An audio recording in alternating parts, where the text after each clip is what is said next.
Hi, folks. Welcome to the Prepared Homestead. This is Travis. Thank you all for stopping by to watch. A little late getting my video out this morning. Was actually kind of getting ready to make it and ended up getting toned out for a vehicle accident.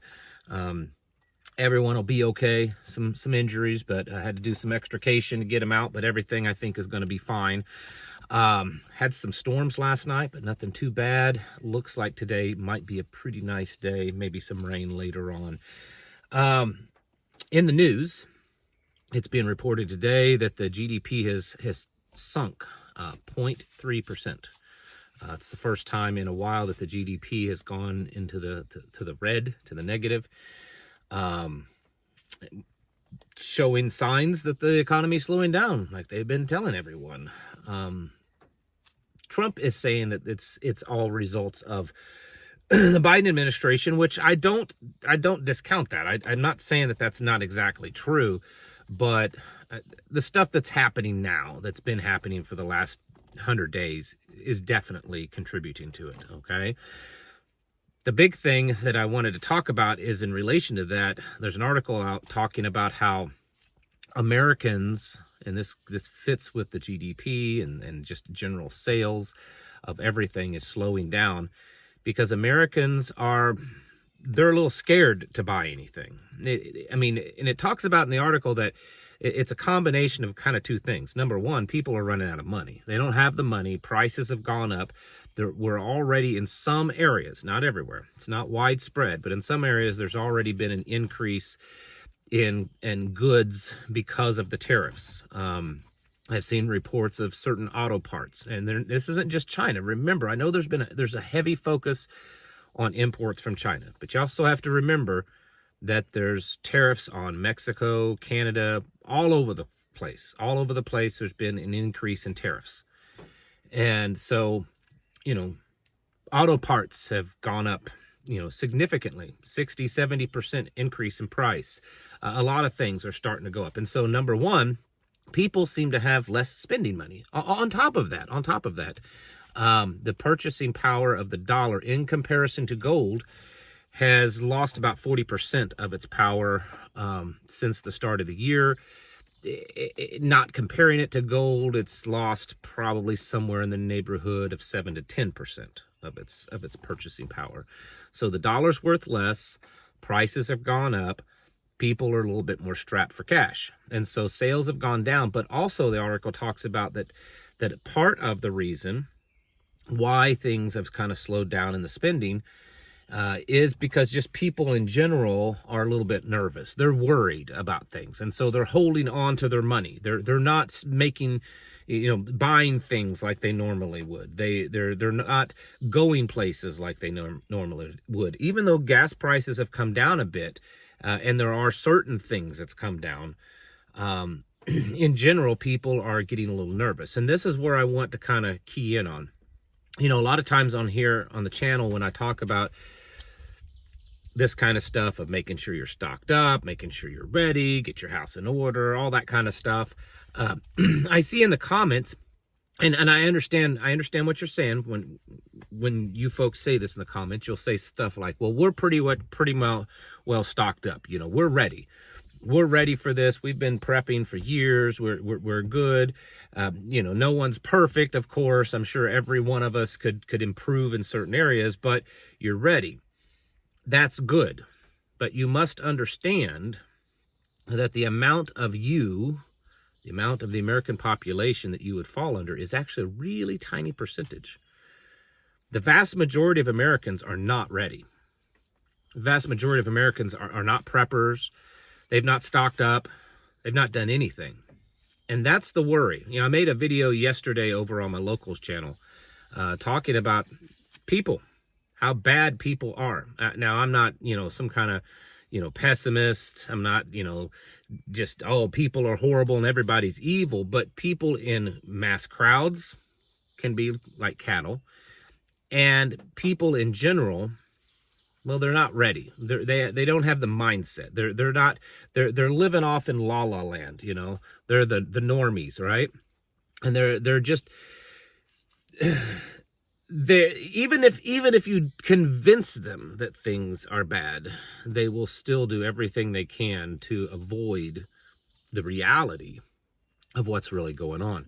And so when push comes to shove, it's the people, individuals, people are the ones that you have to worry about. They're the ones that's going to be the biggest threat. Yes, there's a threat of starvation and disease and injury and government and all of these other things.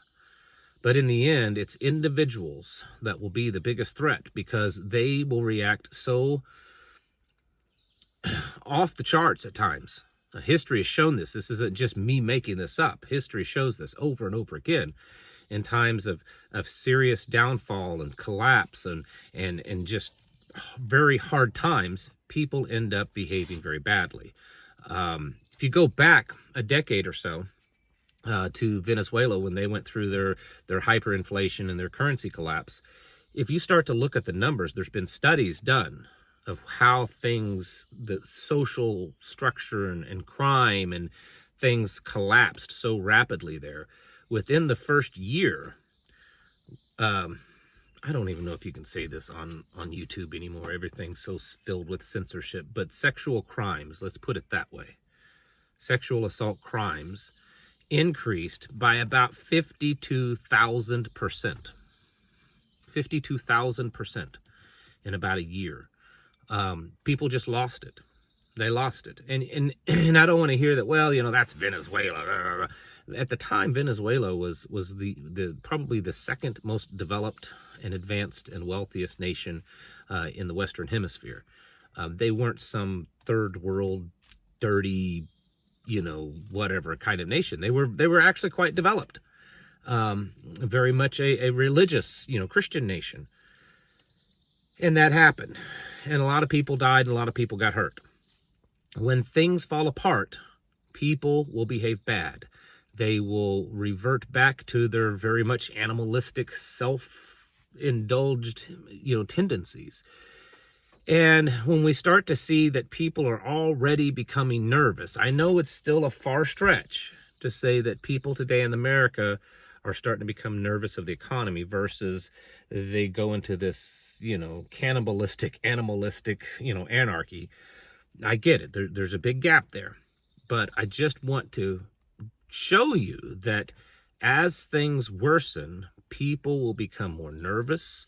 People will become holding on to their money more. They will do less things, and as they do less, the stress levels, the anxiety increases, and when things start to really fall apart, well, we really don't know exactly how bad people will become, but history again has shown us that they can become quite bad.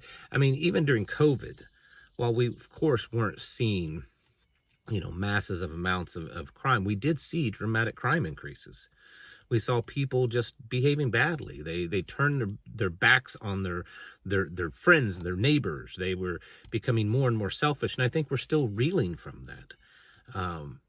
And so looking at the economy as it's getting worse, as money is getting tighter, as tariff and cost of goods are increasing, we need to be more and pay more and more attention to the fact that when things fall apart, people will be our biggest threat. And I'm not trying to be cynical about this. I'm not trying to put any individual down. I'm not saying that you should see your neighbors as a threat or anything like that. That's why I tell you to build as many relationships as you can, even if they're not super close relationships. Just a better relationship with the people around you can possibly, it's not guaranteed, but possibly reduce the risk, reduce the threat from them. That's why I also tell people that they should actually teach anyone that is willing to hear how to become a prepper, how to prepare, how to grow their own food, how to stock up. Because the more people that are prepared, even if it's for a shorter period of time, the less threats that you're going to have. And so we're already starting to see here in the United States, in relatively short amount of time, that people are cutting back, they're tightening down, and they're becoming more worried. They're becoming nervous about the current condition of things. And I'm sure it spans way beyond the economy, social issues, wars around the world, all sorts of things. And typically what happens is things gradually get worse until there's this tipping point. And it could be a blackout. It could be a pandemic. It could be a war. It could be, an immediate overnight stock market collapse, or a bank run, or a bank buy-in. All kinds of things could cause it to kind of tip over. And then we're left with a kind of a chaotic world. I wouldn't guarantee or bet on the fact that because America is more developed and more advanced and more, whatever, that we would not get to that point. Because if you look at the streets of America, you look at the crime, you look at the bad behavior from people, I think it's ripe for it. In fact, I think that it might happen more rapidly here than many other places. And so when you're prepping, it's not just how you can stock up, it's how you can prepare against people. This is why I advocate living out in the country if you can. There's just less people out here. I mean, it doesn't mean all the threats go away. There's just less people. And if you are stuck in the city, and I've said this many times before, you better have a plan to lock yourself down and to secure your location. It's not the best ideal situation, but if that's all you got, then you better make sure it's a good one. Because as this falls apart more and more, and as the economy gets worse, and as recession kicks in, the odds that people will be behaving worse and worse will increase. And it may not get to the point of Venezuela, but certainly it's possible for people to just start behaving more and more badly, with the amount of medications out there and the lack of morality, it seems, in society. Who knows how bad it could get? And so that's why we should prepare for that. Folks, it's time to get your houses in order and to prepare yourselves mentally, physically, and spiritually. Thanks for watching. Catch you in the next video.